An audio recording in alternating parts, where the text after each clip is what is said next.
তো ঠিক এই মুহূর্তে আমরা লাইভে চলে আসলাম। ঠিক যে যেখান থেকে দেখছেন বাংলাদেশের যে প্রান্ত থেকে সবাইকে স্বাগত জানাচ্ছি। আমি মো হাসান স্যার আজকের এই বিসিএস প্রিলিমিনারি প্রস্তুতি পর্বে গ্রামার ক্লাসে। আশা করি সবাই ভালো আছি। তো কথা না বাড়িয়ে আমরা সরাসরি টপিকসে চলে আসবো। আজকে আমরা দেখে নেব এই ক্লাস থেকে পরীক্ষায় কিভাবে প্রশ্ন আসে এবং সঠিক একটা ধারণা থাকলে কিন্তু আমরা সহজেই সেই অ্যান্সারগুলো আমরা করতে পারি। তো তার আগে একটু আমি সবাইকে বলতে চাই যে যেখান থেকে দেখছেন একটু জানিয়ে দেন যে শোনা এবং দেখা ক্লিয়ার আছে কিনা, আমরা শুনতে পাচ্ছি কিনা এবং ক্লিয়ার আছে কিনা একটু আমাকে কমেন্টে একটু জানিয়ে দিন প্লিজ। একটু কমেন্টে আমরা জানিয়ে দিই বিষয়টা দেখা যাচ্ছে কিনা।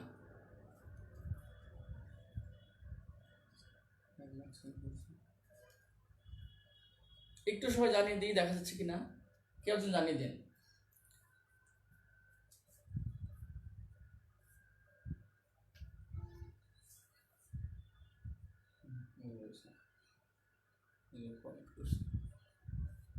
শোনা যায়? একটু কেউ একজন বলেন তো শোনা যায় কিনা, তাহলে আমরা দ্রুত মূল পর্বে চলে আসবো। সাউন্ড কি ক্লিয়ার আছে? সাউন্ড কি শুনতে পাচ্ছি? কেউ একজন জানিয়ে দিন আমাকে শুনতে পাচ্ছেন কিনা। শুনতে পাচ্ছেন? দেখুন তো শোনা যায় কিনা।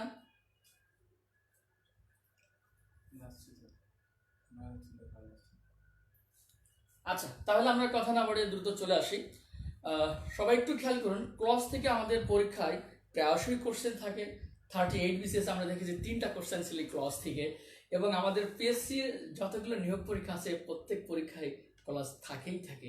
এবং আমাদের টার্গেট হবে যে আপনি পরীক্ষায় সফল হন বা না হন সেটার থেকে বড় বিষয় হলো টার্গেট নিতে হবে আমি যে টপিক্সটা শিখছি ওই টপিক্স যেন এমনভাবে শিখতে পারি যেন একটা কোশ্চেনও ওইটার উপর আমাকে আটকাতে না পারে, তাহলেই তো কেবল আপনি টিকবেন। কারণ পরীক্ষা দিয়ে 5 লক্ষ, টিকবে মাত্র 2000। কোন 2000? যারা সিস্টেমেটিক্যাল হয়তো শিখবে। তো আমরা আসুন আজকে দেখে নেব ক্লাস থেকে কীভাবে পরীক্ষায় প্রশ্ন আসে। প্রথমে আমরা জেনে নিই যে পরীক্ষাগুলোতে কিভাবে প্রশ্ন এসেছিল। আমি আগে ব্রেনে ধাক্কা লাগাই আমাদের কেমন কোশ্চেন আসবে। দেখুন কয়েকটা সেন্টেন্স আমরা দেখতে পাচ্ছি, এখানে লেখা আছে I know that I can pass the exam, এরকম দিয়ে আন্ডারলাইন করা থাকবে এবং আমাদেরকে বলবে identify the name of the clause, ক্লজের নামটা আইডেন্টিফাই করুন। এবং সেখানে অপশন দেওয়া থাকবে নাউন ক্লজ, অ্যাডজেক্টিভ ক্লজ এবং অ্যাডভার্বিয়াল ক্লজ। তা আমরা কখন অ্যান্সার করতে পারবো? যখন আমরা বৈশিষ্ট্যগুলো বুঝতে পারবো, ঠিক তখনই আমরা সেই অ্যান্সারগুলো আমরা করতে পারবো। কেমন? তো প্রথমে দেখে আসি কয়েকটা কোশ্চেন, দেখুন তো আমরা পারি কিনা। আগে ব্রেনে ধাক্কা লাগাই যে পারি কিনা।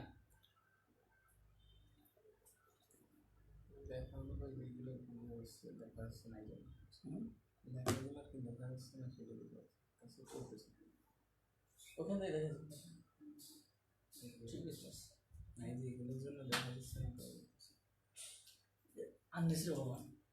আচ্ছা, তাহলে আমরা একটু চলে আসি প্রথম থেকে। দেখুন I know that I can pass the exam, এটা কোন ক্লাস হতে পারে? কে একজন আমাকে একটু কমেন্ট করে জানান তো যে কোন ক্লাস হতে পারে। এরপর দেখুন I read that I can pass the exam, তাহলে এই that I can pass the exam কোন ক্লাস হতে পারে? সবাই একটু কমেন্টে জানিয়ে দিই। এরপর দেখুন he lives at Magura where I went, সে মাগুরা বাস করে যেখানে আমি বাস করেছিলাম, এটা কোন ক্লাস হতে পারে? He lives where I went, সে বাস করে যেখানে আমি গিয়েছিলাম। আই নো দ্য ওয়ে, আমি পন্থাটা জানি। How he does the work, যেভাবে সে কাজটা করে। তাহলে 1 2 3 4 5 এই 5টা কোশ্চেন কোন ক্লাস হতে পারে আমরা একটু জানিয়ে দিই তো। আগে ব্রেনে ধাক্কা লাগবে, তারপরে আমরা মূল আলোচনায় এসেছি। সবাই একটু কমেন্ট দিয়ে জানিয়ে দিই যে কতটুকু বুঝতে পারি। দেখুন তো একটু জানিয়ে দিই তো কোনটা কোন ক্লজ, সবাই একটু আমরা জানিয়ে দিই কোনটা কোন ক্লাস হতে পারে, একটু আমরা কমেন্টে জানিয়ে দিই। হ্যাঁ, অনেকে সঠিক অ্যান্সার দিয়েছে আর অনেকে ভুল অ্যান্সার দিয়েছি। তো যাক, আমরা মূল আলোচনায় চলে আসি এখন যে ক্লাসটা কিভাবে আসছে আমরা একটু দেখে নিই। তাহলে শুরু থেকে কিভাবে আমরা অ্যান্সারটা করতে পারি। প্রথমে আমাদের জানতে হবে ক্লজ জিনিসটা কি। তো দেখুন আমি একটা সেন্টেন্স এখানে লিখলাম, as he came here he saw me, যেহেতু সে এখানে এসেছিল সে আমাকে দেখেছিল। আবার বললাম he came here and he saw me, সেখানে এসেছিল এবং আমাকে দেখেছিল। আবার বললাম coming here he saw me, এখানে এসে সে আমাকে দেখেছিল। একটু কি দেখতে পাচ্ছেন আপনারা, এখানে তিনটা সেন্টেন্স আছে এবং দেখুন প্রথম সেন্টেন্সে হি কেম হিয়ার একটা ক্লজ, হি স মি আর একটা ক্লজ। ক্লজ জিনিসটা কি এটা আমাদের আগে বুঝতে হবে। যেখানে আমরা দেখব একটা সাবজেক্ট থাকবে এবং একটা ফাইনাইট ভার্ব থাকবে, ওটা কি বলা হয় ক্লজ। তাই যদি হয় তাহলে দেখুন হি একটা সাবজেক্ট এবং একটা ভার্ব, এরপরে হিয়ার অতিরিক্ত শব্দ আছে, এটা থাকলেও থাকতে পারে, না থাকলেও না থাকতে পারে। কমপক্ষে একটা সাবজেক্ট এবং একটা ভার্ব থাকলে আমরা তাকে একটা ক্লজ বলতে পারি। তার মানে হি কেম হিয়ার একটা ক্লজ, হি স মি আরেকটা ক্লজ। তার মানে এখানে ক্লজ কয়টা? দুইটা। এইবার বন্ধুরা লক্ষ্য করুন নিচের বাক্যে he came here and he saw me, এখানে ক্লজ কয়টা? হি কেম হিয়ার একটা ক্লজ, হি স মি আরেকটা ক্লজ, কয়টা? দুইটা। এবং নিচের বাক্যে দেখুন হি স মি একটা ক্লজ এবং কামিং হিয়ার, এই দুটির মাঝে দেখেন তো কোনো সাবজেক্ট আছে? নাই। কোনো ভার্ব আছে? আইএনজি আছে কিন্তু কোনো ভার্ব আছে? নাই। তার মানে এখানে সাবজেক্টও নাই, ভার্বও নাই, তখন সেটা হয়ে গেছে ফ্রেজ। আর যখনই একটা ক্লজ এবং একটা ফ্রেজ, তাহলে সেই সেন্টেন্সকে আমরা বলি সিম্পল সেন্টেন্স। তার মানে এটা হচ্ছে আমাদের সিম্পল সেন্টেন্স। আর যেখানে আমরা দেখবো যে দুইটা ক্লজ থাকবে, ওইটাকে কোনোটাকে বলা হয় কমপ্লেক্স সেন্টেন্স, কোনোটাকে বলা হয় কম্পাউন্ড সেন্টেন্স। প্রথম সেন্টেন্স আমরা দেখতে পাচ্ছি দুইটা ক্লজ, এটাকে আমরা বলবো কমপ্লেক্স সেন্টেন্স। দ্বিতীয় বাক্যে আমরা দেখতে পাচ্ছি দুইটা ক্লজ, এইটাকে আমরা বলছি কম্পাউন্ড সেন্টেন্স। অথচ এখানে দুইটা ক্লজ, এখানে দুইটা ক্লজ। এখন আপনারা বলুন তো এই দুইটার মধ্যে কোনো পার্থক্য আছে? হ্যাঁ আছে। কি পার্থক্য? এখানে হচ্ছে নিচের বাক্যে আমরা দেখতে পাচ্ছি অ্যান্ড দ্বারা যুক্ত, আর উপরের বাক্যে অ্যাজ দ্বারা যুক্ত, কনজাংশনের পার্থক্য। এখন বন্ধুরা কোনো বাক্যের মধ্যে যদি অ্যান্ড বাট অর, কি কি বলছি?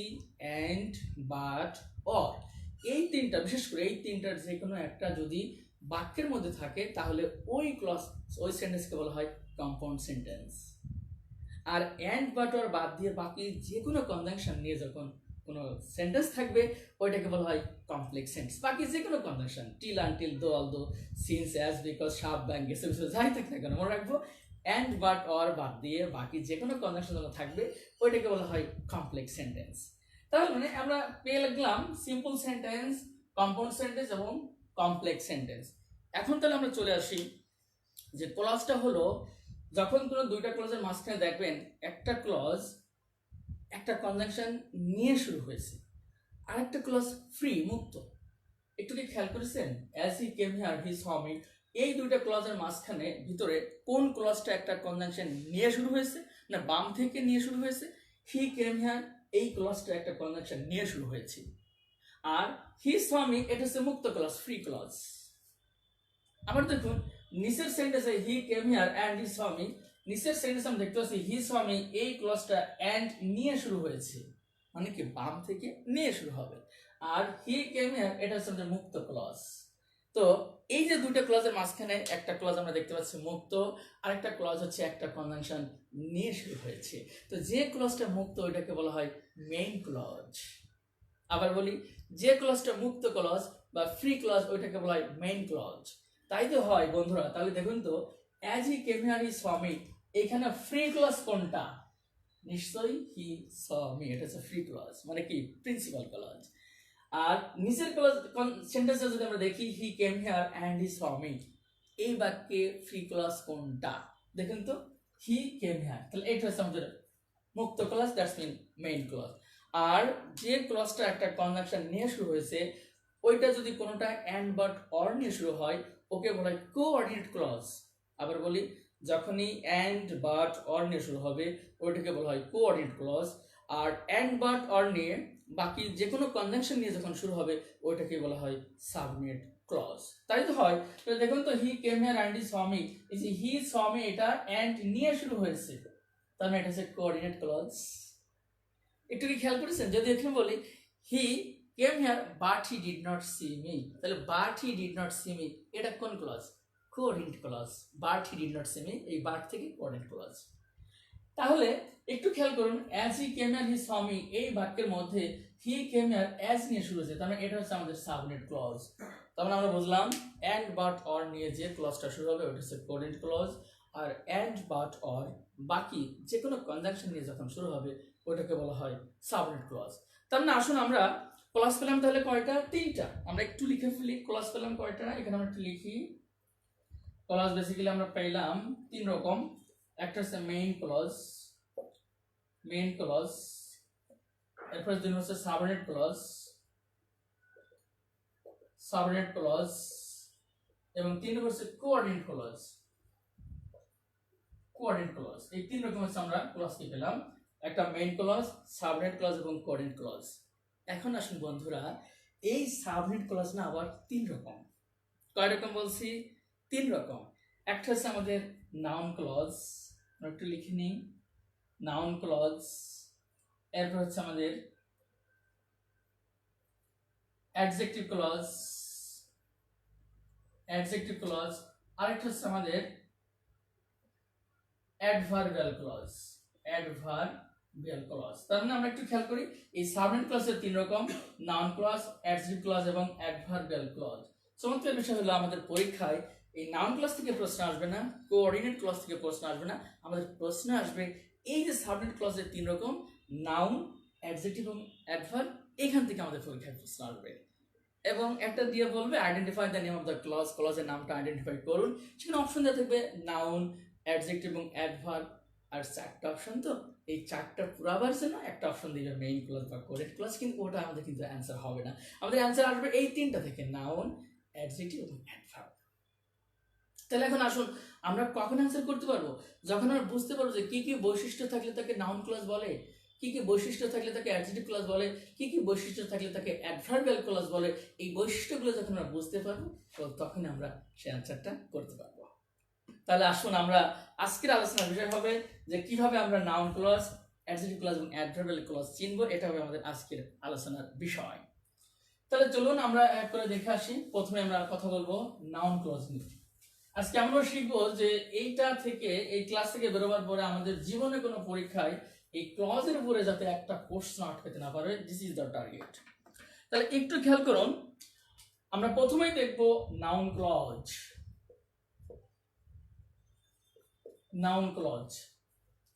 আচ্ছা বন্ধুরা, এই নাউন ক্লজ কাকে বলে, এর সংজ্ঞাটা জানাটা যতটা জরুরি, তার থেকে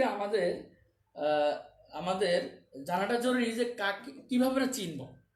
সংজ্ঞাটা তো আমাদের পরীক্ষা আসবে না, তাই না, যে কাকে বলে ডেফিনেশন আসবে না, আমাদের দিয়ে বলবে identify the name of the clause, কাজে আমরা চিনতে পারি কিনা। তাহলে দেখুন, এই চিনাটা আমাদের টেকনিক্যালভাবে শিখতে হবে। কিরকম? দেখুন, ক্লজটা কোথায় আছে, কিসের পরে আছে, এই অবস্থানের উপর ভিত্তি করে আগে আছে বাক্যের মধ্যে, নাকি পরে আছে, শুরুতে না মাঝখানে, আর কিসের পরে আছে। এই যে একটা ক্লজের অবস্থানের উপর ভিত্তি করে তিনটা জায়গায় যদি কোনো ক্লজকে আমরা দেখি, তাহলে সেই ক্লজকেই বলা হয় নাউন ক্লজ।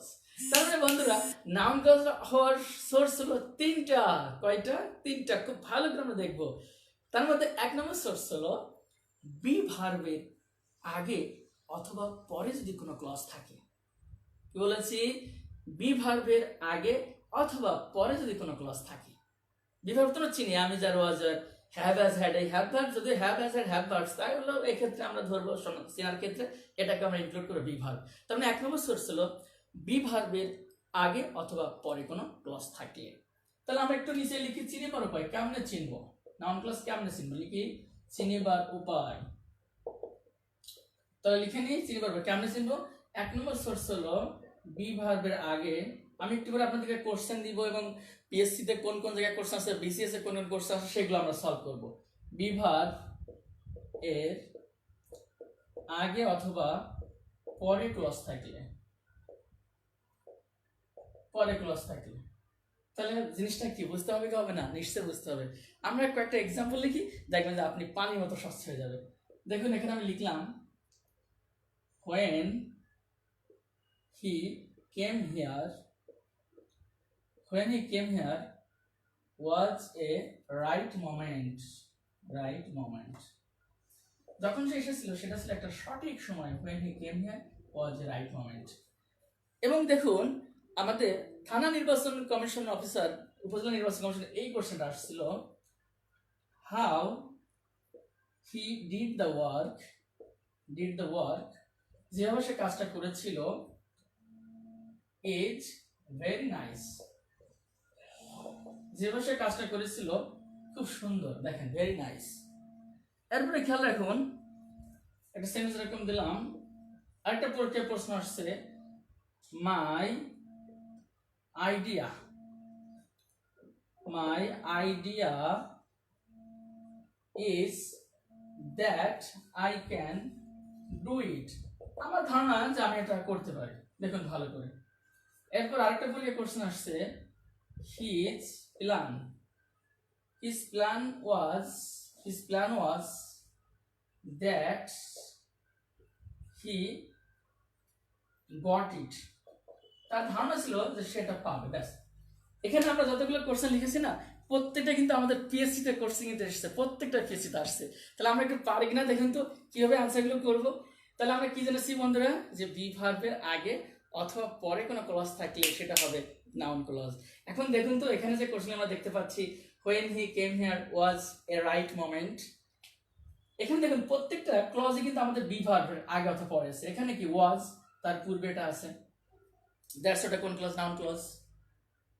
এরপর দেখুন how he did the work is very nice। তাহলে এইটা নাউন ক্লজ হয়েছে কি হয়নি বলেন তো দেখি। সবাই একটু কমেন্ট করে জানান, হলে ইয়েস না হলে নো। সবাই একটু আমাকে কমেন্ট করে জানান, হলে ইয়েস না হলে নো। একটু কমেন্ট করে জানিয়ে দিন। 2 নম্বরটা how he did the work is very nice, এটা কি হয়েছে কি হয়নি সবাই একটু আমাকে জানিয়ে দিন। হ্যাঁ হয়েছে। কেন হয়েছে? কারণ এই যেখানে ইজ বি ভার্বের পূর্বে এটা আছে, দ্যাটস এ নাউন ক্লজ। আমরা শিখবো, কোনো ঘাপলা থাকবেন ইনশাআল্লাহ। এরপর দেখুন আমার সাথে যে আজকে যারা শেষ পর্যন্ত লেগে থাকতে পারবেন, আমি এটা শেষ করেই কিছু ব্যতিক্রম নিয়ম আছে বুঝে উঠে পারা যায় না, যেগুলো পরীক্ষা আসে অনেকেই ভুল করে, কিন্তু আমরা ইনশাআল্লাহ ভুল করবো, ওটা আমি দেখাবো। তো দেখুন মাই idea is that I can do it. এই যে that I can do it, এটা কিসের পর আছে? ইজের পরে এটা আছে। তাহলে ইজের পরেই যেহেতু এটা আছে, দ্যাটস ওটা নাউন ক্লজ। আমরা তো এটা জানছি আগে অথবা পরে, তাই তো হয় বন্ধুরা। তাহলে দেখুন তো his plan was that he got it, তার ধারণা সেটা পেতে পারতো। তাহলে দ্যাট হি গট ইট, এটা কি নাউন ক্লজ হয়েছে কি হয়নি বলুন তো দেখি, হয়েছে কি হয়নি সবাই একটু জানিয়ে দিন। লাস্টের সেন্টেন্সটা, এটা কিন্তু একটা পরীক্ষা এসেছে, his plan was that he got it. দেখুন তো এটা কি নাউন ক্লজ হয়েছে কি হয়নি, হলে লিখবো ইয়েস, না হলে লিখবো নো। সবাই একটু আমরা জানিয়ে দিই, হলে লিখবো ইয়েস, না হলে লিখবো নো। দেখুন তো 4 নম্বরটা, his plan was that he got it. 4 নম্বরটা কাজী মোমো কুইন আমাদের মাহমুদা, ইয়েস, হ্যাঁ থ্যাংক ইউ ডিয়ার, ইয়েস। হ্যাঁ তাহলে আমরা একটু খেয়াল করি কেন হয়েছে। দেখুন তো এখানে যে ওয়াজ এর পরে এটা আছে, দ্যাটস ওয়াইট হচ্ছে আমাদের নাউন ক্লজ। বুঝা গেছে না? হ্যাঁ, ইট দ্বারা রিপ্লেস না, ইট দ্বারা আমরা এখানে করবো না, জাস্ট আমরা দেখবো যে বিভাগের পরে আছে। কেমন? তাহলে এতক্ষণ আমরা দেখলাম যে বিভাগের আগে অথবা পরে থাকলে সেটা হচ্ছে আমাদের নাউন ক্লজ। লাস্ট অফ একটা কোশ্চেন দেখেন তো, আমাদের পিএসসি সহকারী পরিচালক নিয়োগ 2016-তে এই কোশ্চেনটা আসছে। দেখুন তো এটা কে কে বলতে পারেন। That he speaks English, that he speaks English has surprised me। দেখি কে কে পারেন। that he can speak English has surprised me, এটা সরকারি পরিচালক আসছে। দেখি তো এটা নাম কাজ হয়েছে কি হয়নি সবাই একটু বলেন তো কমেন্টে, হয়েছে কি হয়নি। হইলে লিখবো ইয়েস, না হলে লিখবো নো। Yes, Jitu yes. দেখি কে কে বুঝতে পারি আমরা এটা হয়েছে কি হয়নি। আগেই বলেছি হ্যাভ হ্যাজ হ্যাড, এখানে আমরা বিভাগ হিসেবে কাউন্ট করব, হ্যাভ হ্যাজ হ্যাড কে আমরা বিভাগ হিসেবে কাউন্ট করব। হ্যাঁ এটা হয়েছে, থ্যাংক ইউ যারা আমরা সঠিক করতে পেরেছি, থ্যাংক ইউ। কারণ এখানে হ্যাজ কে আমরা এখন ধরে নেব বিভাগ হিসেবে, হ্যাজের পূর্বে এটা আছে, দ্যাটস এটা হয়েছে। তার মানে বন্ধু আমরা কি জানলাম, বিভার্বের আগে অথবা পরে কোনো ক্লজ থাকলেই সেটা চোখ বুঝে লিখবো নাউন ক্লজ। বোঝা গেছে না? তাহলে 2 নম্বরটা আমরা এখন চলে আসি। নাউন ক্লজ আর সোর্স জেনেছিলাম 3টা, ভালো করে খেয়াল রাখবো, আমি কিন্তু প্রত্যেকেই পরবর্তী ধরবো যে বলতে পারেন কিনা। 1 নম্বর সোর্স কি বলেছি, বিভার্বের আগে অথবা পরে কোনো ক্লজ থাকলেই নাউন ক্লজ। 2 নম্বর হলো প্রিপজিশনের পরে কোনো ক্লজ থাকলে। কিসের পরে? প্রিপজিশন। তাহলে আমরা একটু লিখে নিই 2 নম্বর সোর্সটা কি। প্রিপজিশনের পরে কোনো ক্লজ থাকলে, প্রিপজিশন এর পরে ক্লজ থাকলে ক্লজ থাকলে, কি লিখছি প্রিপোজিশনের পরে ক্লজ থাকলে, তাহলে বিষয়টা কি জানতে হবে কি হবে না, নিশ্চয়ই জানতে হবে। তাহলে একটু আমরা এক্সাম্পল লিখি, I am satisfied, I am satisfied with what he says. আমি সন্তুষ্ট যা সে বলে। এরপর দেখুন বিশাল বহির্গমন 5 পর্যন্ত এই কোশ্চেনটা আসছিল। He was devoted to how I could do it. সে নিমগ্ন ছিল যেভাবে কাজটা করেছিলাম, how I could do it. এরপরে দেখুন আমাদের উপজেলা মৎস্য কর্মকর্তা একটা কোশ্চেন ছিল এরকম যে আই অ্যাম হ্যাবিচুয়েটেড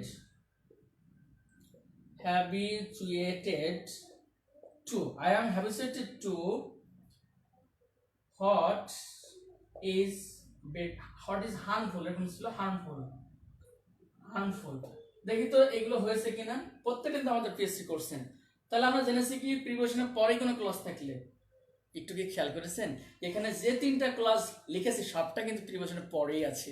দেখুন I am satisfied with what he says, কিসে আছে, উইথ কি একটা প্রিপোজিশন না, তারপরে এটা আছে নিশ্চয়ই নাউন ক্লজ। তাই তো হয় বন্ধুরা। তাহলে দেখুন তো he was devoted to how I could do the work, তাহলে how I could do the work এটা কিসের পর আছে, এই যে টু এর পর আছে। তাহলে এটা কি নাউন ক্লজ হয়েছে কি হয়নি, হয়েছে কি হয়নি? হ্যাঁ নিশ্চয়ই হয়েছে। কেন?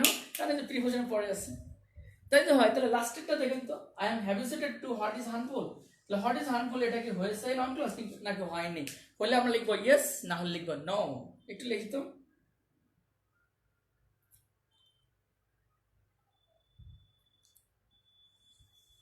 আমরা একটু লিখি তো। মাসুম পারভেজ সুজন, ভালোবাসা আপনার thank you. Kazi Mamo noun clause, তাহলে আমরা একটু লিখি 3 নম্বরটা কি হয়েছে কি হয়নি? I am habituated to what is harmful, হলে লিখবো yes, M Saiful Islam Saif yes. আর কেউ? I am habituated to what is harmful.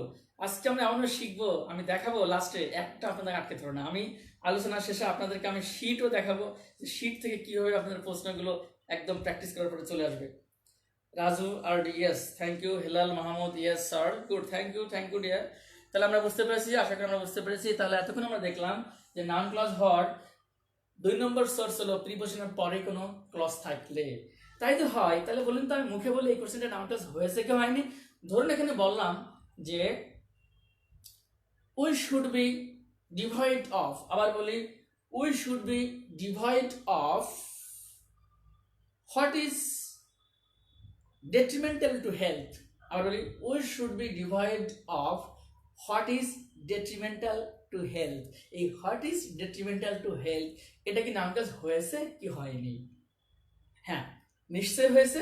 কেন? এই যে এখানে ডিভাইড অফ এর পরেই যে ক্লজটা আছে। তার মানে বন্ধুরা এতক্ষণ আমরা কি বুঝলাম, নাউন ক্লজ হওয়ার সোর্স হলো 3টা। 1 নম্বর হচ্ছে যে আমাদের বি ভার্বের আগে অথবা পরে ক্লজ থাকলে, 2 নম্বর হচ্ছে যে প্রিপোজিশনের পরে কোনো ক্লজ থাকলে, আর 3 নম্বর হলো ভার্বের পরেই কোনো ক্লজ থাকলে। তাহলে আমরা একটু লিখে নেই 3 নম্বরটা, একদম স্বচ্ছ ধারণা হবে আমাদের, স্বচ্ছ ধারণা থাকবে ইনশাআল্লাহ। তাহলে 3 নম্বর হলো ভার্বের পরেই কোনো ক্লজ থাকলে, আমরা একটু লিখে নিই ভার্ব এর পরেই ক্লজ থাকলে। একটু সবাই খেয়াল করেন, ভার্বের পরেই ক্লজ থাকলে তবে একটা শর্ত আছে, সেটা হলো কি জানেন, ইট অ্যাপ্লিকেবল হতে হবে, মানে ইট দ্বারা রিপ্লেস হতে হবে। তাহলে আমরা একটু লিখে নিই, থাকলেই শুধু হবে না, তবে একটা শর্ত আছে, তবে কি আইটি ইট অ্যাপ্লিকেবল হতে হবে, অ্যাপ্লিকেবল হতে হবে। কি লিখেছি বন্ধুরা? ভার্বের পরেই ক্লজ থাকলে তবে একটা শর্ত আছে কি ইট অ্যাপ্লিকেবল হতে হবে।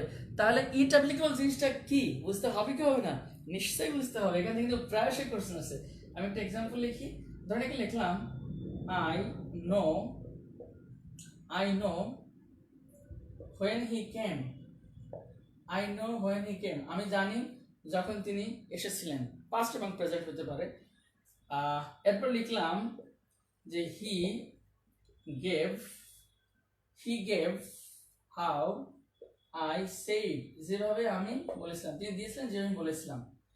এরপরে কি লিখলাম, I saw I saw I saw hot hot was good, যা ভালো ছিল, হট ওয়াজ গুড। এখানে দেখুন তিনটা সেন্টেন্স লিখেছি, কি লিখেছি, I know when he came, he gave, how I said, I saw hot is good, hot was good. Last আমি লিখলাম হি ওয়াট হাউ ডক্টর সেই, তিনি হেঁটেছিলেন যেভাবে ডক্টর বলেন। হ্যাঁ, ডক্টরদের কিন্তু হাঁটাটা তারতম্য আছে। কিরকম, ডাক্তার সাহেবরা বলেন যে আপনার এখানে সমস্যা, ধীরে ধীরে হাঁটুন, আপনার এখানে সমস্যা, আপনি র্যাপিডলি দ্রুত হাঁটুন। মানে কি, তার মানে হি ওয়াক, তিনি হেঁটেছিলেন হাউ ডক্টর সেড, যেভাবে ডক্টর বলেছিলেন। তার মানে এখানে দেখুন আমি 4টা বাক্য লিখেছি, 4টা বাক্যই ভার্বের পরেই আছে। তো ভার্ব পরে কি থাকলে হবে না, আমাদের শর্ত দিয়েছে, কি শর্ত, ইট অ্যাপ্লিকেবল হতে হবে। তাহলে বন্ধুরা ইট অ্যাপ্লিকেবল জিনিসটা কি বুঝতে হবে কি হবে না, নিশ্চয়ই বুঝতে হবে। এখান থেকে 12 প্রশ্ন কিন্তু ছিলাম ভুল করে, সেটা হলো যে ভার্বের পরে আমাদের ক্লাসটা দেখছি, মনে মনে আমরা ওই ভার্বের পরে ইট কথাটা লিখবো, যে ইট ওই ভার্বের সাথে যায় কিনা। কিরকম, ধরুন এখানে আছে আই নো হোয়েন হি কেম, তাহলে নোর পর আমরা ইট কথাটা লিখলাম, দেখি তো ম্যাচ করে কিনা। আই নো ইট, আমি এটা জানি। হ্যাঁ, আমি তো কত কিছুই তো জানি, তার মানে ইটের সাথে মানায় যায় অ্যাপ্লিকেবল হইলে, তার মানে এটা হচ্ছে আমাদের নাউন ক্লজ। কিন্তু একটু কি লক্ষ্য করেছেন নিচের ক্লাসটা দেখেন তো, হি ওয়াট হাউ ডক্টর সেড, তিনি হেঁটেছিলেন যেভাবে ডক্টর বলেছিলেন। এখন এখানে ভার কি, ওয়াক্টের পরে ইট কথাটা লিখুন তো, হি ওয়াক্ট ইট, তিনি এটা হেঁটেছিলেন, এটা হয়, তিনি এটা হেঁটেছিলেন, হয় না। তবে এখানে অথচ এখানে কিন্তু ভার্বের পরে কিন্তু আছে, কিন্তু এই ভার্বের পরে কিন্তু ইট অ্যাপ্লিকেবল হয়নি, দ্যাটস এটা কিন্তু নাউন ক্লজ হবে না। তার মানে বন্ধুরা আমরা কি শিখলাম, যে ভার্বের পরে ক্লজ থাকলে তবে আইটি ইট অ্যাপ্লিকেবল হতে হবে, তাহলে কেবল সেটা নাউন ক্লজ, আর ইট অ্যাপ্লিকেবল না হলে সেটা কিন্তু নাউন ক্লজ না। তাহলে এটা কোন ক্লজ, এটা আমরা একটু পরে আসছি। তাই তো হয়তো দেখুন তো, he gave how I said, এটা কি নাউন ক্লজ হয়েছে দেখুন তো। হ্যাঁ, গিভের পরে ইট কথাটা লেখেন, হি গেভ ইট, সে এটা দিয়েছিল। হ্যাঁ, হতেই তো পারে, সে কত কিছু তো দিয়েছিল। এরপর দেখুন আই স, সর্ব ইট কথা লিখুন, আই স ইট, আমি এটা দেখেছিলাম। হ্যাঁ, আমি তো কত কিছু দেখেছিলাম, করতে পারে, তো এটা হচ্ছে আমাদের নাউন ক্লজ। পরটা দেখুন he what how doctor said, তাহলে ইট কথাটা লেখেন হি ওয়াট ইট, তিনি এটা হেঁটেছেন, হয় না, তাহলে এটা নাউন ক্লজ না। তাহলে এটা কোন ক্লজ, এটা আমরা পরে আসছি। তার মানে আমরা জানলাম যে 3 নম্বর সোর্স হলো ভার্বের পরে কোনো ক্লজ থাকলে তবে ইট অ্যাপ্লিকেবল হতে হবে, এটা হচ্ছে 3 নম্বর সোর্স। চমৎকার বিষয় হলো, একটা কোশ্চেনটা একটু দেখেন তো, এখানে যদি লিখে এরকম যে আই টোল্ড, এটা আমাদের পিএসসিতে আসছে, I told when he came, I told when he came, I told when he came। সবাই একটু আমাকে জানান তো এটা নাউন ক্লজ হয়েছে কিনা, সবাই একটু আমাকে জানিয়ে দিন নাউন ক্লজ হয়েছে কিনা। I told when he came, I told when he came, সবাই একটু জানিয়ে দিন এটা নাউন ক্লজ হয়েছে কি হয়নি, সবাই একটু জানিয়ে দিন, সবাই একটু জানিয়ে দিন। I told when he came, দেখেন তো, I told when he came, এটা কি নাউন ক্লজ হয়েছে, সবাই একটু আমাকে জানিয়ে দিন। I told when he came, yes, Maklas Rahman, yes, Raju, yes, good, thank you. এই তোমার ভালো বুঝতে পারছে, আমার খুব ভালো লাগতেছে আপনারা বুঝতে পারতেছেন, থ্যাংক ইউ, এটা জানলেই হবে, কেমন, গুড, এটা জানলে হবে। তাহলে এখানে কেন নাউন ক্লজ, কারণ ইটের পর আপনি টোল্ডের পর ইট কথা লেখেন, আই টোল্ড ইট, আমি এটা বলেছিলাম। হ্যাঁ, হতে পারে কত কিছু বলেছিলাম, তাই না, প্রেম নিবেদন করেছিলাম, প্রেম তো বুঝি নাকি। হ্যাঁ, আমি যখন সাহিত্যের কথা বলবো তখন বুঝো যে প্রেম কাকে বলে, কেমন। তো এখন তো গ্রামার নিয়ে কথা বলছি। তো বাই দিস টাইম আমরা এতক্ষণ দেখলাম যে নাউন ক্লজ হওয়ার সোর্স হলো 3টা। একটা হচ্ছে যে আমাদের বি ভার্বের আগে অথবা পরে ক্লজ থাকলে, 2 নম্বর হচ্ছে প্রিপোজিশনের পরে ক্লজ থাকলে, 3 নম্বর হচ্ছে ভার্বের পরেই কোনো ক্লজ থাকলে তবে ইট অ্যাপ্লিকেবল হতে হবে। তাহলে ইট অ্যাপ্লিকেবল না হলে কিন্তু হবে না। এই 3 ক্ষেত্রে যদি কোনো ক্লজ থাকে তাহলে কেবল সেই ক্লজটিকে আমরা বলবো নাউন ক্লজ, এবং এর বাইরে পৃথিবীতে কোনো নাউন ক্লজের অস্তিত্ব নাই, গোটা পৃথিবীতে কোনো নাউন ক্লজের অস্তিত্ব নাই। তাহলে কি আর আমাদের নাউন ক্লজ আটকাতে পারবে? নিশ্চয়ই না। কাজে এমন আমরা শিখবো যে শিখার মাঝে কোনো ঘাপলা থাকবে না। তাহলে বন্ধুরা এতক্ষণ আমরা কি শিখলাম, নাউন ক্লজ হওয়ার সোর্স হলো 3টা, আমার সাথে আপনারা বলেন। 1 নম্বর সোর্স হলো বি ভার্বের আগে অথবা পরে ক্লজ থাকলে, 2 নম্বর হচ্ছে প্রিপোজিশনের পরে কোনো ক্লজ থাকলে, 3 নম্বর হচ্ছে ভার্বের পরেই কোনো ক্লজ থাকলে তবে ইট অ্যাপ্লিকেবল হতে হবে, ইট অ্যাপ্লিকেবল হতে হবে। ইট অ্যাপ্লিকেবল না হলে কিন্তু হবে না, যদি বলি গো, গোর পরে থাকে আই গো ইট হয়, কাম আই কাম ইট হয়, ড্যান্স আই ড্যান্স ইট হয়, রান আই রান ইট হয়। মানে যেখানে ভার্বের পরে ইট অ্যাপ্লিকেবল হয় না ওটা নাউন ক্লজ হবে না, যেখানে ভার্বের পরে ইট অ্যাপ্লিকেবল হবে ওটা নাউন ক্লজ। তার নাউন ক্লজ আর সোর্স হলো তিনটা। একটা হচ্ছে বি ভার্বের আগে পরে ক্লজ থাকলে একদম মুখস্থ হয়ে যাবে, দুই নম্বর হচ্ছে প্রিপোজিশনের পরে ক্লজ থাকলে, তিন নম্বর হচ্ছে যে ভার্বের পরে ক্লজ থাকলে তবে ইট অ্যাপ্লিকেবল হতে হবে। এই তিন ক্ষেত্রে কোনো ক্লজকে দেখলেই আমরা কেবল লিখবো সেটা নাউন ক্লজ, এবং এর বাইরে গোটা পৃথিবীতে কোনো নাউন ক্লজের অস্তিত্ব নেই। তাহলে আপনারাই বলেন আর কি আটকাতে পারবে? ইনশাল্লাহ পারবে না। তাহলে আমরা এতক্ষণ যেটা দেখলাম যে হ্যাঁ আমাদের মোমো লিখেছে কারণ এটা ইট অ্যাপ্রোপ্রিয়েট। গুড গুড, সুন্দর। এখন আমরা চলে আসি, এতক্ষণ দেখলাম নাউন ক্লজ, এরপর আমরা দেখবো আমাদের অ্যাডজেক্টিভ ক্লজ। চমৎকার বিষয় হলো অ্যাডভার্ব ক্লজ চিনতে আমাদের 1 সেকেন্ডও লাগবে না, এটা আমি একটু পরে দেখাবো। অ্যাডভার্ব ক্লজ চিনতে 1 সেকেন্ডও লাগবে না। অ্যাডভার্ব ক্লজ চিনতে আমাদের বইয়ে এটা সেটা 10 পৃষ্ঠা আলোচনা করে, কিন্তু আমি একটু দেখাবো 1 সেকেন্ডও লাগবে না অ্যাডভার্ব চিনতে, এটা আমি একটু দেখাবো। তো দেখুন এখন আমরা লিখবো অ্যাডজেক্টিভ ক্লজ। তো আসুন বন্ধুরা, অ্যাডজেক্টিভ ক্লজ জিনিসটা কি? এখন আসুন, এই যে অ্যাডজেক্টিভ ক্লজ এটা আমাদের সংজ্ঞা কি পরীক্ষায় লিখতে হবে? না, সংজ্ঞা জানাটা যতটা জরুরি তার থেকে জরুরি যে অ্যাডজেক্টিভ ক্লজ আমরা চিনতে পারি কিনা ক্লজ দেখে। এখন আসুন যে আমরা যদি কখনো কোনো নাউনের পরে যদি কোনো ক্লজ দেখি তাহলে সেই ক্লজটাকে বলা হয় অ্যাডজেক্টিভ ক্লজ। কিসের পরে? নাউনের পরে যদি কোনো ক্লজকে দেখি তাহলে সেই ক্লজটাকে বলা হয় অ্যাডজেক্টিভ ক্লজ। তবে একটা শর্ত আছে, তাহলে আমরা একটু লিখে নিই কিভাবে চিনবো। একটা সোর্স কোনো নাউন এর পরেই যদি ক্লজ থাকে, নাউন মানে কি চিনি তো, এটা রাম শাম যদের মধ্যে মোবাইল ফোন কলম সব তো নাউন, ঘড়ির সময় সবচেয়ে নাউন, আমরা ভিডিও যা কিছু দেখি সব হচ্ছে নাউন, আমরা আপাতত দেখবো। তো কোনো নাউনের পরে যদি কোনো ক্লজ থাকে তবে এটা শর্ত আছে।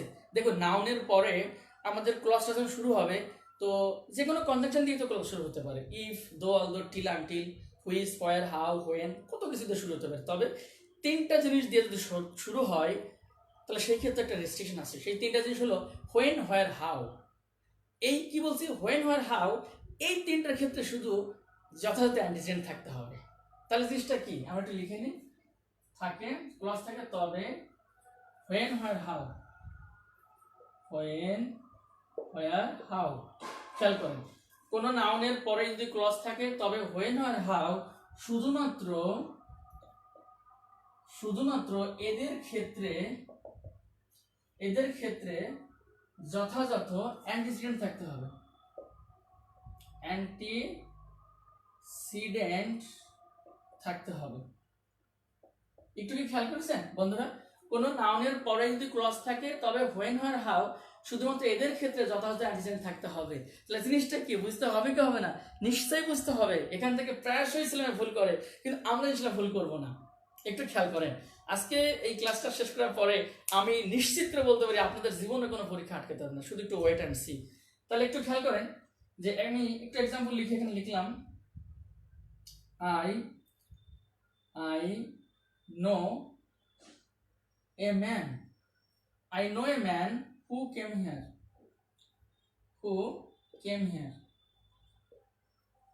I know a man who came here. আবার লিখলাম I saw a man when he came here. আচ্ছা বন্ধুরা একটু খেয়াল করেন তো অ্যান্টিসিডেন্ট জিনিসটা কি? সেটা হচ্ছে I know a man who came here. এখানে দেখুন এই হুটা কার পরিবর্তে বসছে? এই ম্যানের পরিবর্তেই তো বসছে না? তো এই যে যার পরিবর্তে বসছে এই কনজাংশন এবং পূর্বেটা এরা একে অপরের পরিপূরক, মানে অ্যান্টিসিডেন্ট। যে ম্যান সেই হু। আবার বলি, যে ম্যান সেই হু। আমি একজন মানুষকে জানি যে এখানে এসেছিল, মানে যে ম্যান সেই হু, এরা একে অপরের অ্যান্টিসিডেন্ট। কিন্তু কথা হলো এই অ্যান্টিসিডেন্ট আমাদের তিনটা জিনিস আছে, হোয়েন, আর হাউ। এই তিনটা ক্ষেত্রে যথাযথ হতে হবে।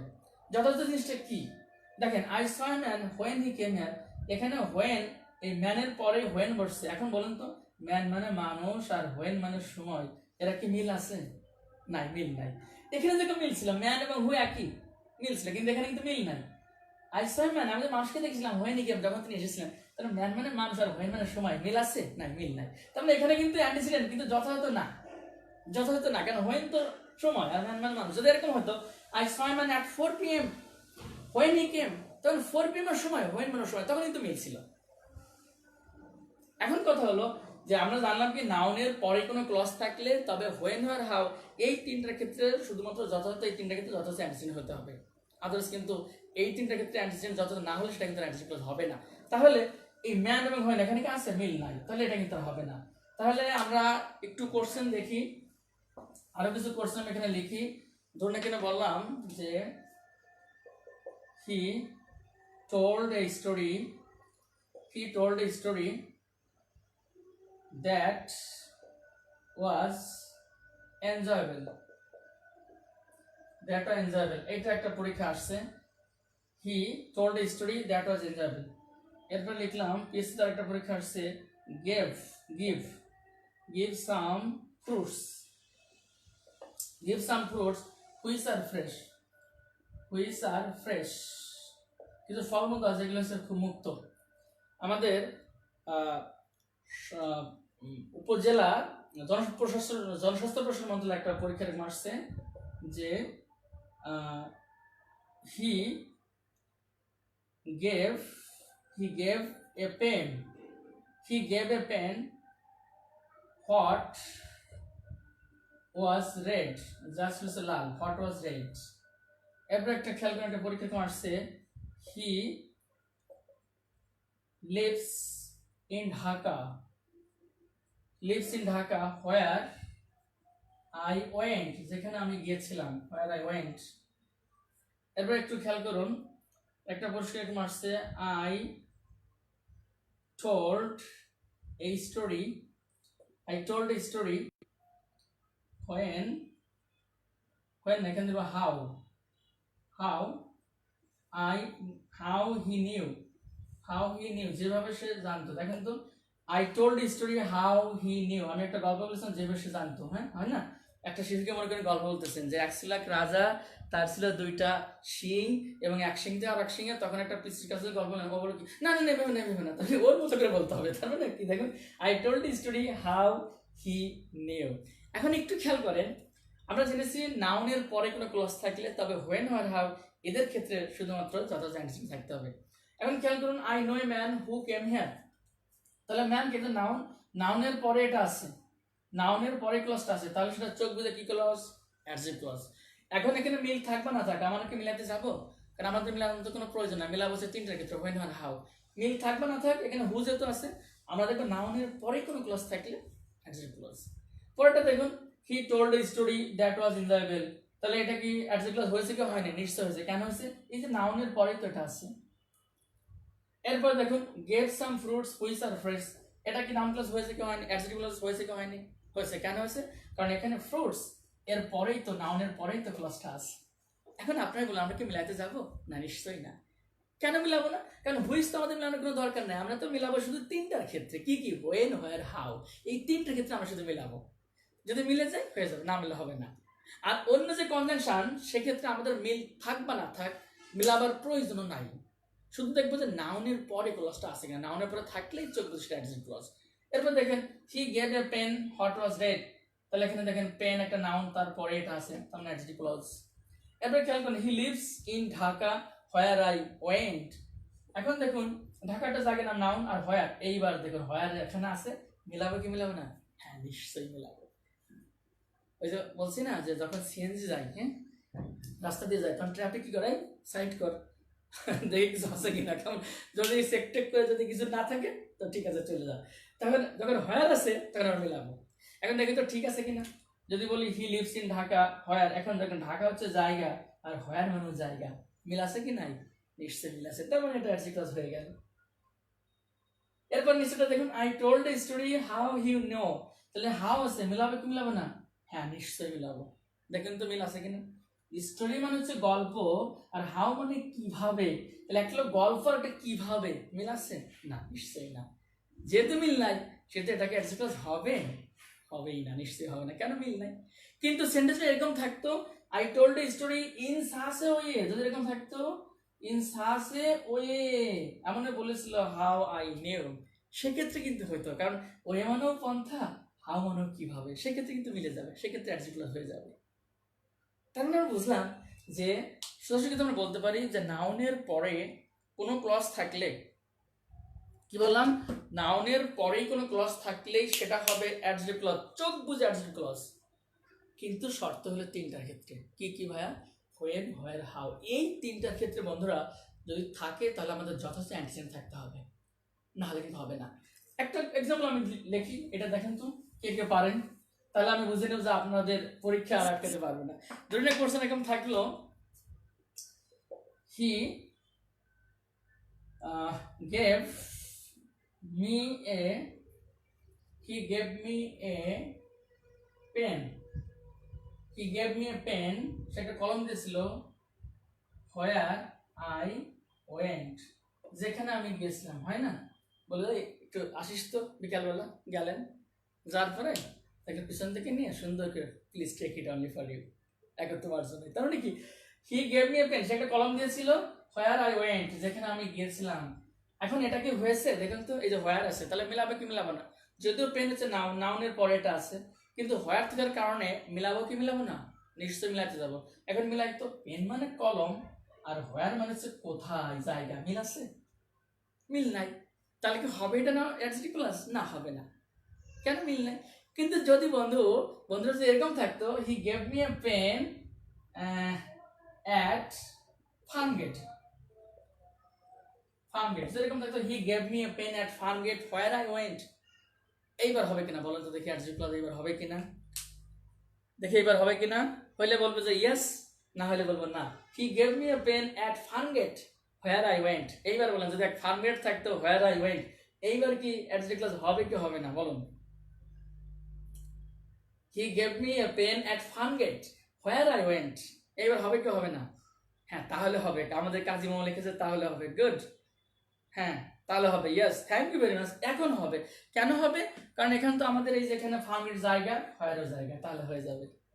তাহলে একটু কি খেয়াল করেছেন, সেই হোয়ার আই ওয়েন্ট একই ক্লজ কখনো আমাদের অ্যাডজেক্টিভ হলো, কখনো অ্যাডজেক্টিভ হলো না, ডিপেন্ড করছে কিসের উপরে? মিলে যাওয়া। যদি মিলে যায় তাহলে অ্যাডজেক্টিভ, না মিলে কিন্তু হবে না। তবে মিল থাকা বা না থাকা কয়টার ক্ষেত্রে? তিনটার ক্ষেত্রে, হোয়েন আর হাউ। ধরেন এরকম আছে, হি, একটা কোশ্চেন এরকম আছে যে I saw a bird, I saw a bird, I saw a bird which is black, দেখেন তো, I saw a bird which is black, I saw a bird, এটা কিন্তু পিএসসি একটা পরীক্ষা আসছে, I saw a bird which is black, তাহলে বলুন তো এইটা কি অ্যাডজেক্টিভ ক্লজ হয়েছে কি হয়নি? সবাই একটু শর্টকাট উত্তর দেন, হইলে বলবো ইয়েস, না হলে বলবো no. Yes, Masum Parvez Sujon yes, Ikhlas yes, good, thank you very much. Jit Roy, Jitu yes, good, thank you very much, thank you very much. কেন হবে এটা? কারণ এখানে আমরা দেখতে পেয়েছি যে এখানে বার্ড হচ্ছে নাউন, সেই নাউনের পরে এটা আছে। এখন হুইস, বার্ড মানে পাখি, আর হুইস আমরা কি মিলাতে যাবো? না, আমাদের মিলানোর কোনো প্রয়োজন নাই, কারণ আমরা তো মিল থাক বা না থাক, আমরা দেখতেছি এই যে নাউনের পরে আছে, বার্ড তো নাউন, নাউনের পরে থাকা মানেই সেটা অ্যাডজেক্টিভ। এখন মিলাতে যাবো হচ্ছে শুধু তিনটা ক্ষেত্রে, হোয়েন আর হাউ, যে মিলে যায় অ্যাডজেক্টিভ, না হবে না। সবই ঠিক আছে। ধরেন এখানে বললাম I saw a bird, I saw a bird, এখানে এরকম দিলাম I saw a bird when it flew, এইবার দেখেন তো কে কে পারেন। I saw a bird when it flew, I saw a bird when it flew, আমি একটা পাখি দেখেছিলাম যখন এটা উড়েছিল। এইবার দেখেন তো এটা কিন্তু একটা পিএসসিতে আসছে, এইবার দেখেন তো পারেন কিনা। I saw a bird when it flew, এটা কি অ্যাডজেক্টিভ ক্লজ হয়েছে কি হয়নি? হইলে ইয়েস, না হলে বলবো নো, হইলে ইয়েস, না হলে no. I saw a bird when it flew, when it flew, I saw a bird when it flew, আমি পাখি দেখলাম যখন এটা উড়েছিল। অ্যাডজেক্টিভ ক্লজ হইলে লিখবো ইয়েস, না হলে লিখবো নো। আমরা সবাই একটু কমেন্টে জানিয়ে দিই, অ্যাডজেক্টিভ ক্লজ হইলে লিখবো ইয়েস, না হলে লিখবো no. I saw a bird when it flew, আবার বলি I saw a bird when it flew, এটা কি অ্যাডজেক্টিভ ক্লজ হয়েছে কি হয়নি? হলে লিখবো ইয়েস, না হলে লিখবো no. I saw a bird when it flew, এটা কি হয়েছে কি হয়নি? হ্যাঁ হয়নি। কেন হয়নি? কারণ এখানে হোয়েন যেতে আছে মিলাবো কি মিলাবো না, ওই যে তিনটা হোয়েন হয় না মিলাবো। এখন দেখুন তো মেলে কিনা। বার্ড হচ্ছে পাখি, একটা নাউন, আর হোয়েন মানে হচ্ছে সময়, মিল আছে না। যেহেতু মিল নাই সেহেতু এটাকে অ্যাডজেক্টিভ হবে হবে না, তো এটা কিন্তু হবে না। তাহলে কি হবে এটা পরে আসছে। এখন দেখুন আই স এ বার্ড, যদি এখানে থাকতো আই স এ বার্ড, এখানে যদি এরকম থাকতো যে হুইস হুইস ফ্লিউ, যা হচ্ছে উড়ে গেছে। এইবার কি হবে কিনা বলেন তো, এবার অ্যাডজেক্টিভ ক্লজ হবে কিনা, এবার অ্যাডজেক্টিভ ক্লজ হবে কিনা দেখুন তো। I saw a bird which flew, দেখুন তো কে কে বলতে পারেন। I saw a bird which flew, এবার কি অ্যাডজেক্টিভ ক্লজ হবে? I saw a bird which flew, এবার কি অ্যাডজেক্টিভ ক্লজ হবে দেখি। I saw a bird which flew. Kazi মামা ইয়েস, থ্যাংক ইউ কাজী মামা ইয়েস। মাহমুদা এবং সাইফুল ইসলাম সাহেব ইয়েস, থ্যাংক ইউ ইকলাস নো, ইকলাস বলেছে নো, কাজী মামা বলেছে ইয়েস। তাহলে আমাদের মাহমুদা, কাজী মামা মাহমুদা, আমাদের মাহমুদা একটু ব্যাখ্যা দেন যে I saw a bird which flew. Mahmuda একটু বলেন যে এখানে কেন বলবো যে আমরা অ্যাডজেক্টিভ। মাহমুদা, রাজু হবে, হ্যাঁ। তাহলে মাহমুদা একটু বলেন যে এখানে কেন, কাজী মামা কুইন একটু বলেন কেন হবে। কাজী মামা কুইন আপনি একটু বলেন কেন হবে, একটু ব্যাখ্যা দেন সংক্ষেপে কেন হবে, কেন এটা অ্যাডজেক্টিভ ক্লজ হবে। কাজী মোমো কুইন একটু বলেন। হ্যাঁ জি স্যার, ঠিক আছে, কিন্তু এখন বলেন যে কেন হবে। থ্যাংক ইউ, এই তোর বন্ধু সব বুঝতে পারছে, থ্যাংক ইউ। আপনারা বুঝলে আমার অনেক ভালো লাগে, আর তখন সার্থক মনে হয়। তাহলে এতক্ষণ আমরা দেখলাম, হ্যাঁ এখানে বার্ড আছে হুইস, এখানে অ্যাডজেক্টিভ ক্লজ হবে। কেন হবে? কারণ এই যে বার্ড তো নাউন, আর নাউনের পরেই তো ক্লজটা আছে, আর আমরা তো এটাই জানি নাউনের পরে ক্লজ থাকলেই সেটা চোখ বুঝে অ্যাডজেক্টিভ ক্লজ। এখন মিল থাকবে না থাকে এটাকে আমরা দেখতে যাব না, আমরা দেখতে যাওয়ার কোনো প্রয়োজন নেই, কারণ হয়েছে আমরা তো দেখতে যাবো মিলাদ থাকবে না থাকবে দেখতে যাবো মাত্র তিনটার ক্ষেত্রে, হোয়েন হোয়েন হাউ। এই তিনটা থাকলে আমরা বলবো এই দাঁড়া আগে মিলাইনি, কিন্তু এখন তো হোয়েন হোয়েন হাউ কোনোটাই নাই, কাজে মিলাতে যাবো না। আমরা দেখবো যে নাউনের পরেই আছে, তাহলে এটা অ্যাডজেক্টিভ ক্লজ। বোঝা গেছে না?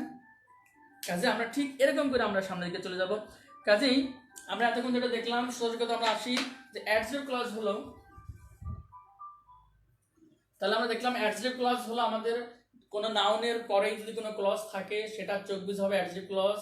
আর তিনটা জিনিস যদি থাকে কনজাংশন হিসেবে হোয়েন, হোয়ার, হাউ, এই তিনটা যখন থাকবে তখন আমরা মিলাবো, যদি মিলে যায় তাহলে অ্যাডজেক্টিভ ক্লজ, আর না মিলে হবে না। আশা করি আমরা সবাই বুঝতে পেরেছি।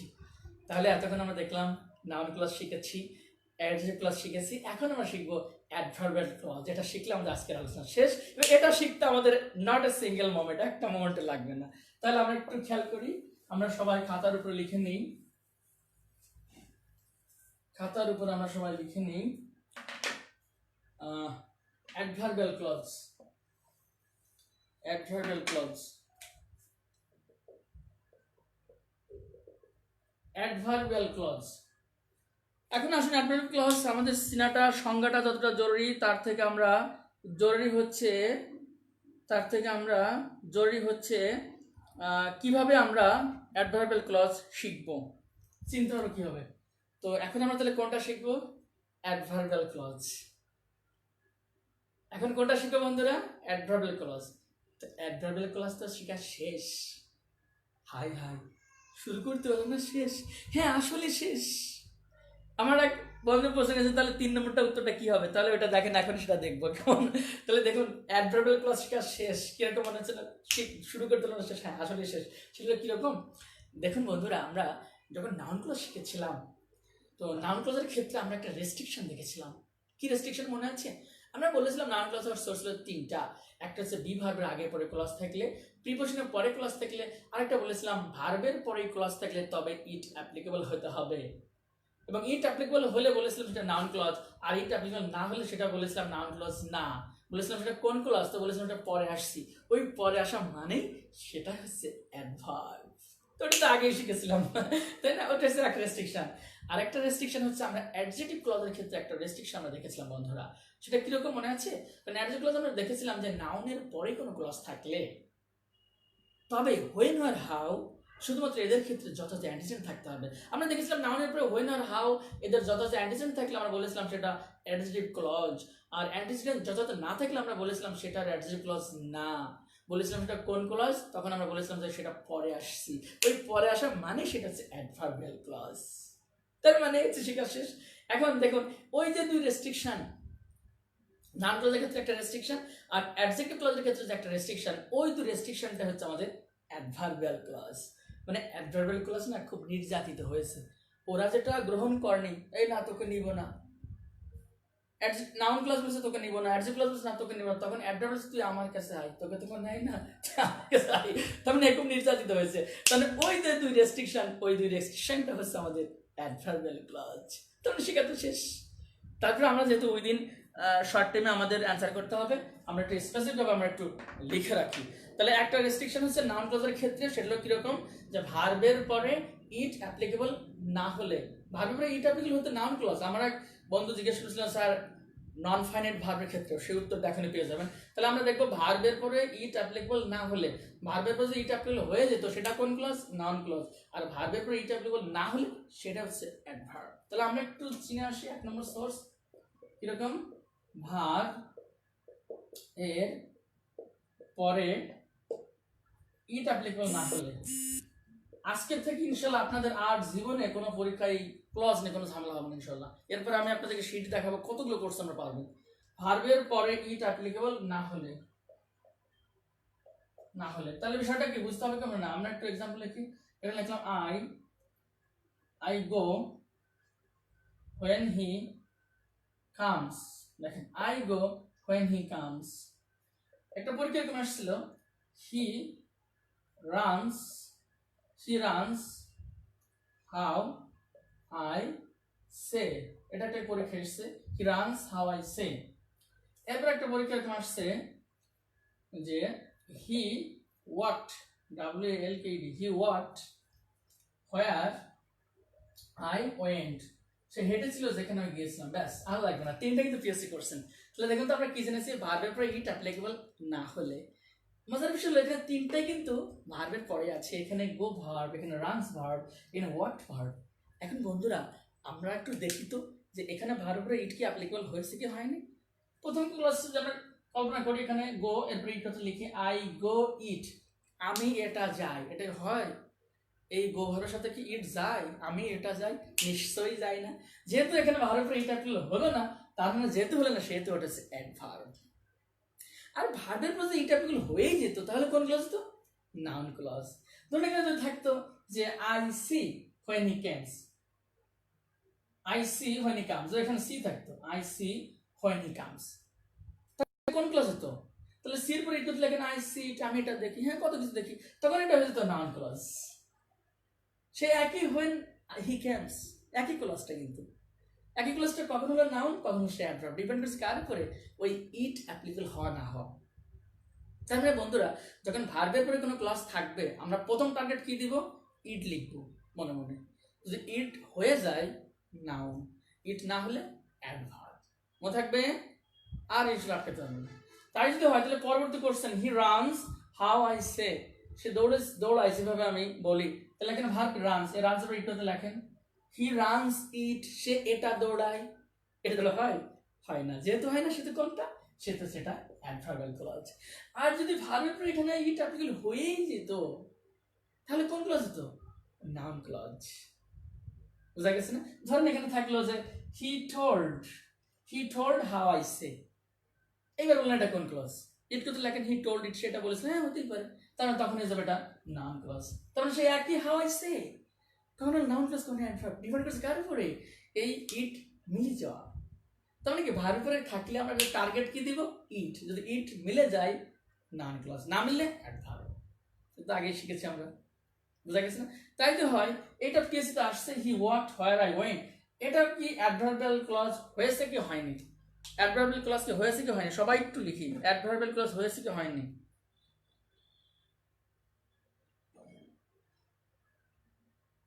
সবাই একটু লিখি।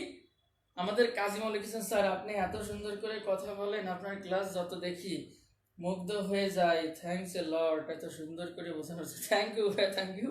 আপনারা যে বুঝতে পারেন, বুঝলে আমার সার্থকতা, আপনার তখন আমার একটু ভালো লাগে কাজ করে। থ্যাংক ইউ, ইনশাল্লাহ আপনার সফল হবেন। তাহলে আমরা একটু দেখি, হি ওয়াকড হোয়ার আই ওয়েন্ট, তাহলে এটা কি আমাদের অ্যাডভার্বিয়াল ক্লজ হয়েছে নাকি এটা কি নাউন ক্লজ নাকি অ্যাডভার্ব, নাউন নাকি অ্যাডভার্ব সবাই একটু লেখেন। হ্যাঁ, ইয়েস, আমি সাহেব ইয়েস মানে হচ্ছে অ্যাডভার্ব। ইয়েস কাজী মামা, yes, thank you very much. এটা কেন অ্যাডভার্ব?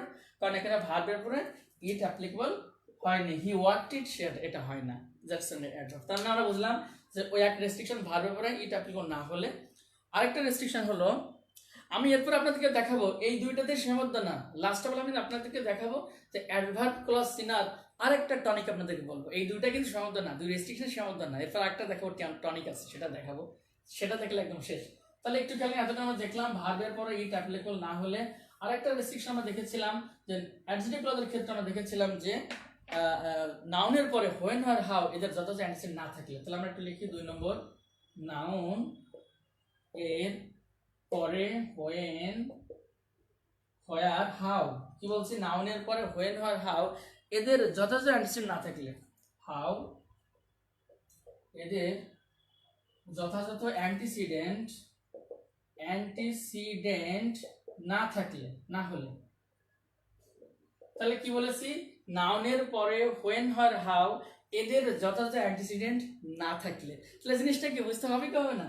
ধরুন এখানে আমি একটা এক্সাম্পল লিখলাম, I saw a bird when, আমি একটা পাখি দেখেছিলাম, when I went, আমি একটা পাখি দেখেছিলাম যখন আমি গিয়েছিলাম। এরপর একটা পরীক্ষা এরকম আসছে,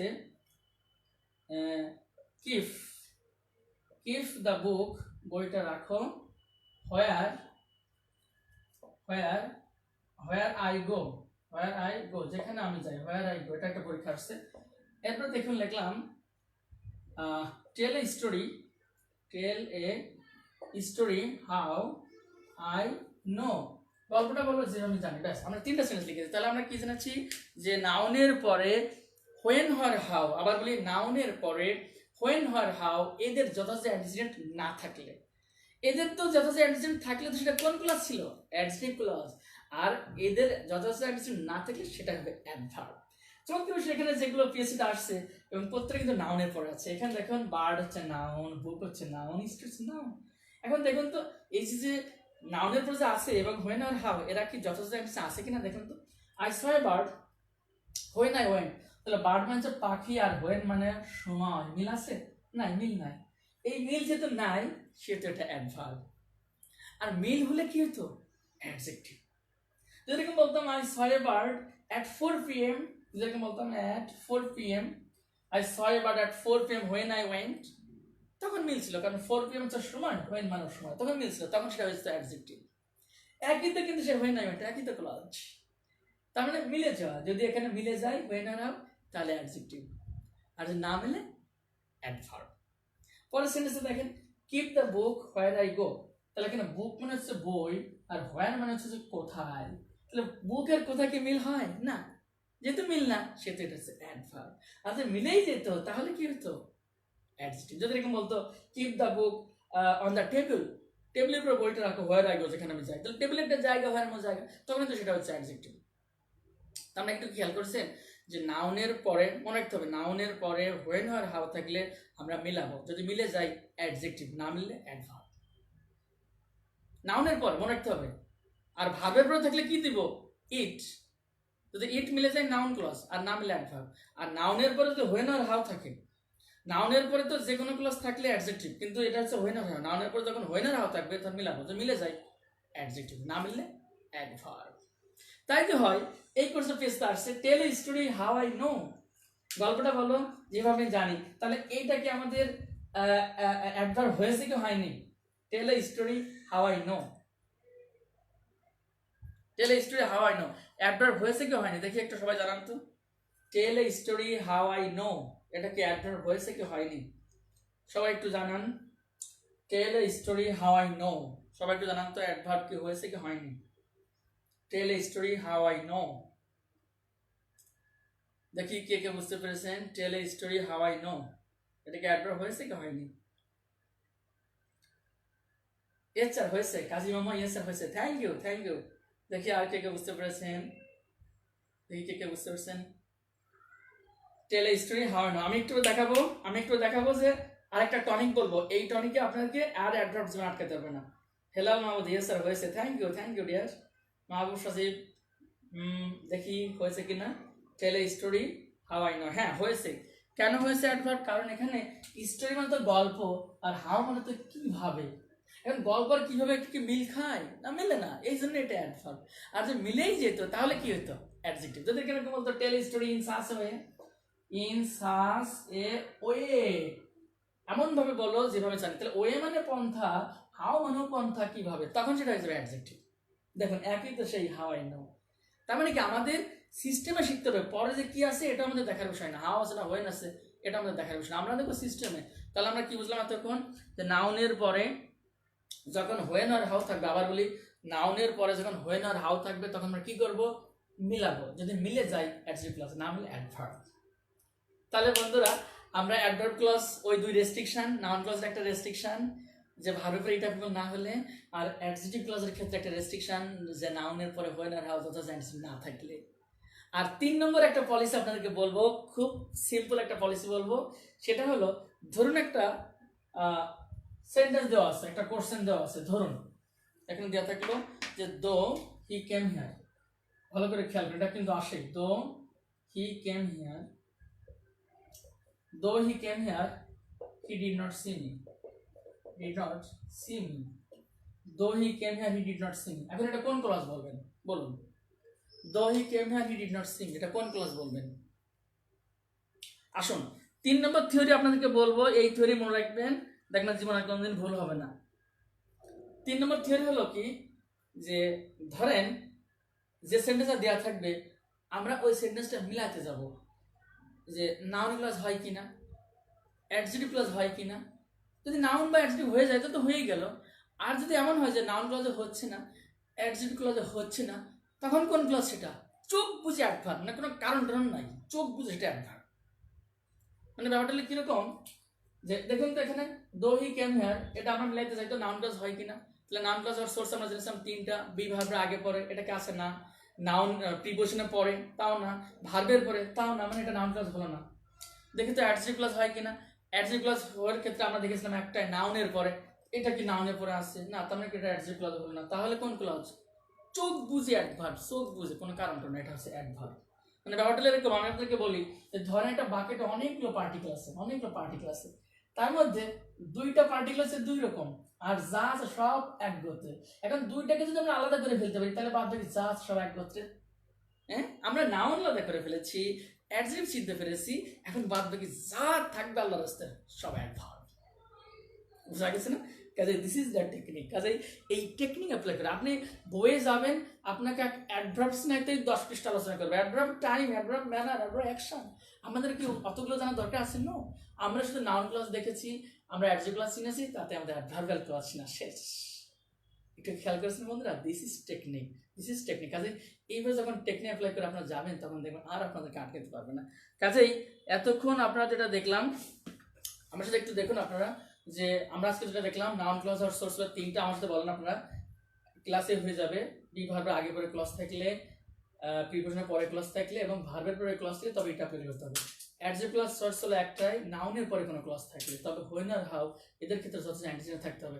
আর অ্যাডভার্বিয়াল ক্লজ হলো ওই দুই রেস্ট্রিকশন, যে ভার্বের পরে এটা না হলে, আর অ্যাডজেক্টিভ ক্লজের ক্ষেত্রে আমরা যে রেস্ট্রিকশন দেখেছিলাম নাউনের পরে হোয়েন আর হাউ তথা না থাকলে, ইটস অ্যাডভার্বিয়াল ক্লজ। আর অ্যাডভার্বিয়াল ক্লজ চিনা 3 নম্বর থিওরি কি বলেছি, আমরা মিলাইতে যাব যে নাউন ক্লজ হয় কিনা, অ্যাডজেক্টিভ ক্লজ হয় কিনা। নাউন ক্লজ হলে তো হলো, অ্যাডজেক্টিভ ক্লজ হলে তো হলো, আর নাউন হচ্ছে না অ্যাডজেক্টিভ হচ্ছে না, তাহলে কোন clause? Adverbial clause. This is technique. এবং দেখুন এখানে আমি আপনাদেরকে একটা শীট দেখাই, যে এখানে প্রায় দেখুন ক্লজটা কি আমরা এখানে দেখলাম একদম সুন্দর করে, একদম বিস্তারিত। এরপর এখানে অনেকগুলো কোশ্চেন দেওয়া আছে, অনেকগুলো কোশ্চেন দেওয়া আছে। আমি দেখবো যে একটা কোশ্চেন আপনাকে আটকাতে পারবে না।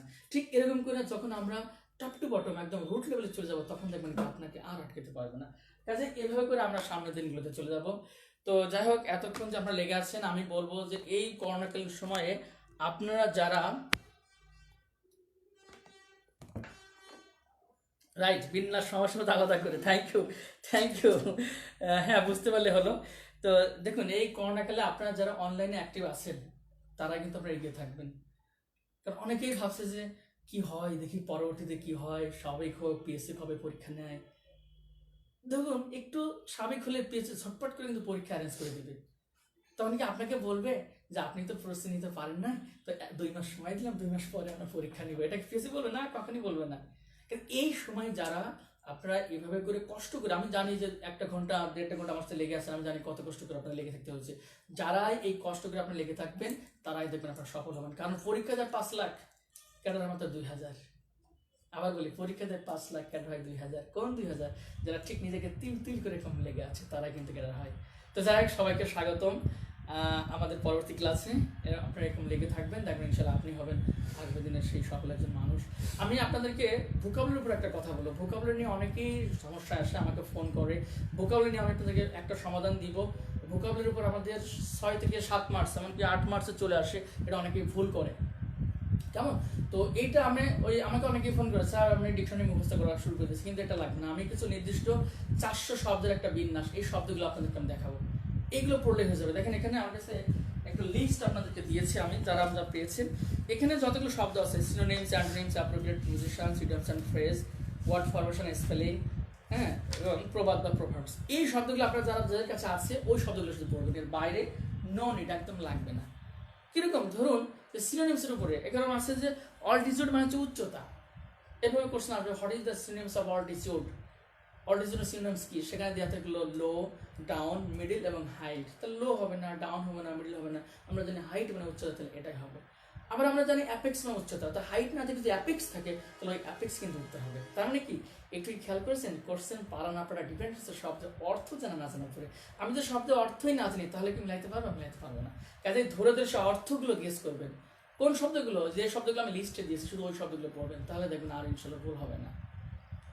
ঠিক একই রকম আমি সাহিত্য নিয়ে আপনাদেরকে বলবো। সাহিত্য 15 40 বিশেষ দেখেছেন যে একদম ভিতর থেকে প্রশ্ন আসছে, ভিতর থেকে প্রশ্ন আসছে। তারপরেও আমার যারা ক্লাস পেয়েছেন এবং তারা সাবলীলভাবে 15টা কোশ্চেনে সাবলীলভাবে অ্যান্সার করতে পেরেছেন, কাজে এখানে ক্যারেক্টার থেকে, ডায়ালগ থেকে প্রশ্নগুলো আসে। কাজে নেক্সট আমি লিটারেচার নিয়ে এবং ভোকাবুলারি নিয়ে আমি কথা বলবো। সে পর্যন্ত সবাই সুস্থ থাকবেন। আর আমার সাথে আপনাদের যে কোনো মুহূর্তে কথা বলতে পারবেন। আমার নাম্বারটা দেওয়া আছে 09157252557, এই নাম্বারে আমাকে, তবে রাত 10টা পর 11টা, 1 ঘন্টা আমি আপনাদের ফোন রিসিভ করতে পারি। তো আপনার যে কোনো সমস্যা আমাকে জানাবেন এবং আশা করি সামনের দিনগুলোতে সুস্থ থাকবেন। আজকের মতো এখানে বিদায়, আবার ইনশাল্লাহ আপনার সাথে দেখা হবে। সবাই সুস্থ থাকবেন। আল্লাহ হাফেজ।